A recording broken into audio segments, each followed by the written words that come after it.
আসসালামু আলাইকুম গাইস, আশা করি আপনারা সবাই ভালো আছেন। তো আজকে আবার চলে আসলাম বেনাপোলের নতুন একটা আপডেট নিউজ নিয়ে।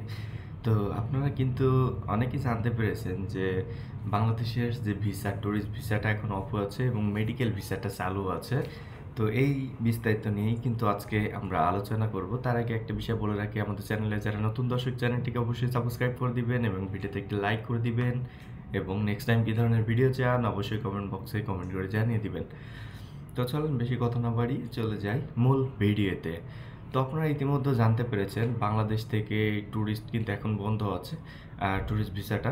সো আপনারা অনেকে মেডিকেল ভিসার জন্য আবেদন করছেন যে মেডিকেল ভিসাটা আমরা কবে থেকে পেতে পারি ভাইয়া, কবে আপনি কি আমার মেডিকেল ভিসাটা করিয়ে দিবেন কিনা।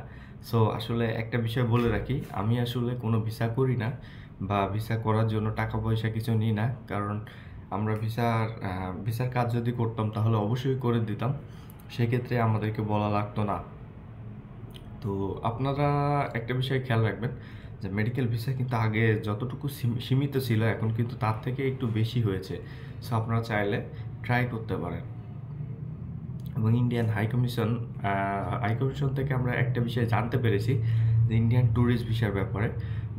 ইন্ডিয়ান ট্যুরিস্ট ভিসাটা কবে নাগাদ খুলতে পারে, এটা কবে নাগাদ খুলতে পারে এটা বলতেছে না তারা। তারা বলতেছে যত দ্রুত সম্ভব আমরা বাংলাদেশ থেকে ট্যুরিস্ট নেওয়ার চেষ্টা করব। আপনারা ইন্ডিয়ান হাইকমিশন যখন বাংলাদেশ থেকে ট্যুরিস্ট নেবে, অর্থাৎ ট্যুরিস্টরা যখন ট্যুরিস্ট ভিসাটা পাবে তখন কিন্তু তারা ইন্ডিয়াতে আবার যেতে পারবে। আর কবে নাগাদ যে ট্যুরিস্ট ভিসাটা পাবে এটা আসলে সংকল্পিতভাবে বলা সম্ভব হচ্ছে না। সো আমরা যেটা ধারণা করছি জানুয়ারির শেষের দিকে ট্যুরিস্ট ভিসাটা হয়তো বা চালু হতে পারে। সো আপনারা সেই পর্যন্ত অবশ্যই ধৈর্য ধরে আপনাদেরকে অপেক্ষা করতে হবে। তা না হলে কিন্তু আপনি ট্যুরিস্ট ভিসার জন্য আবেদন করতে পারবেন না, যেহেতু তাদের ওয়েবসাইটেই তারা মানে এই বিষয় নিয়ে কোনো ধরনের তথ্য দিচ্ছে না।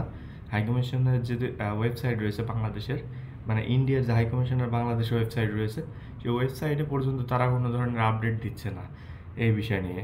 যার কারণে আমরা কিন্তু সঠিকভাবে বলতে পারছি না যে কবে নাগাদ চালু হবে।